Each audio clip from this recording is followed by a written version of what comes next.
আপনারা কেমন আছেন?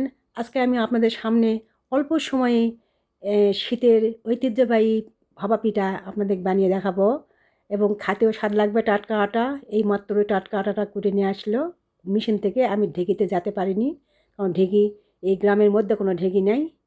তো আটাটা কুড়ে নিয়ে এসে এখানে দিল আমার ছেলে। এই যে একটু পানি দিয়ে মেখতে নিলাম। পানি দিয়ে মতে না নিলে ভাজাটা ভালো হবে না, ভাপা পিঠাটা। এই যে এখন চালে নিব, যেন দলা দলা না থাকে, ঝুরঝুরা যেন হয়। নারকেল এখন মিশাইনি, যখন ইয়া করা হবে তারপর নারকেল মিশাবো। এই এখন নারকেল মিশিয়ে দিছি, অল্প, খুব বেশি দিইনি, আমি অল্প একটু নারকেল মিশাল দিছি। দিয়ে গুড় দিইনি, কারণ কাক গুড় খাওয়া মনে হয় না, খাওয়া মনে হয় ভিতরে গুড় দিলে ভালো লাগে না।